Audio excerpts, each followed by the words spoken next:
धूप इतनी तेज थी कि दोपहर में कोई भी बाहर निकलने की हिम्मत नहीं करता था।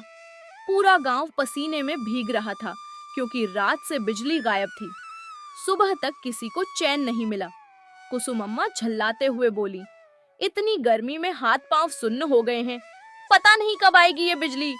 तभी सामने से रघु साइकिल लेकर आता दिखा। ए रघु, जरा सुनो, पता करो ये बिजली कब आएगी। रघु ने सिर खुजाते हुए कहा, अम्मा, सुनने में आया है इस बार बड़ा फॉल्ट हुआ है, शहर से इंजीनियर आएगा तब ठीक होगी। कब? कह रहे थे 1 हफ्ता लगेगा। 1 हफ्ता? तब तक मैं जिंदा कैसे रहूंगी इस भट्टी में? रघु आगे बढ़ गया, लेकिन कुसुम अम्मा की नजरें उस पर टिक गईं। उसने देखा कि रघु साइकिल पर कुछ बांस और रस्सियां लेकर रानी के घर जा रहा था। ये क्या चाल चल रही है? उसने खिड़की से झांक कर देखा, पर कुछ समझ नहीं आया। अगले दिन सुबह रानी और रघु तालाब के किनारे पहुंचे। रानी ने कहा, गर्मी से बचने का बस यही तरीका है, यहाँ पेड़ की छाया में तंबू लगाकर रहेंगे। रघु ने हंसते हुए कहा, विचार तो बढ़िया है चुन्नी अम्मा। रानी मुस्कुराई, सुबह समय पर आ जाना, मदद चाहिए। सुबह हुई तो रानी अकेली खड़ी थी। रघु कहीं नहीं दिखा। कमबख्त कहाँ गया?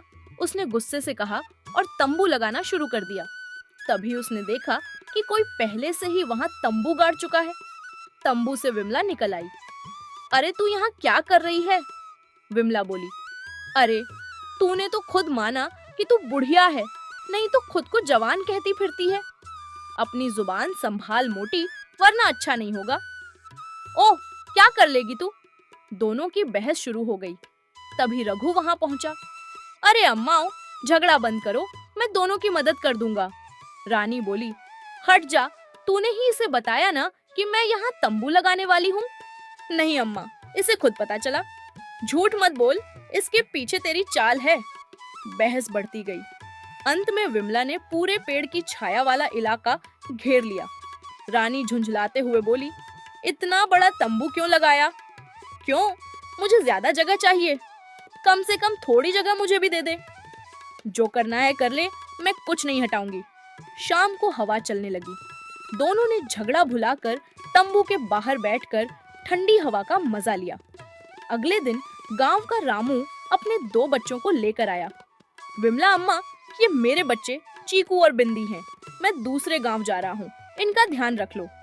ना बाबा ना, मुझे बच्चों से सिरदर्द होता है। रामू मायूस होकर रानी के पास गया। अम्मा, तुम तो अच्छी हो, इन्हें रख लो। रानी मुस्कुरा दी। ठीक है, बच्चे मेरे पास रहेंगे। शाम को रानी ने पकौड़े बनाए। खुशबू चारों ओर फैल गई।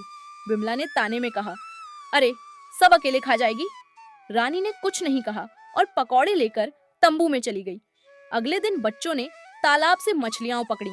रानी बोली, आज मछली पका दूंगी।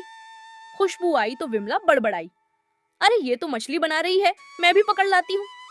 पर जैसे ही उसने कांटा डाला, वो टूट गया। अब बस खुशबू से ही पेट भरना पड़ेगा। सुबह फिर झगड़ा हुआ। मेरी माचिस कहाँ गई? विमला चिल्लाई। मैंने नहीं ली, रानी ने जवाब दिया। झूठ मत बोल, तेरे सिवा और कौन है? बच्चों ने सिर हिलाया। हमने नहीं ली।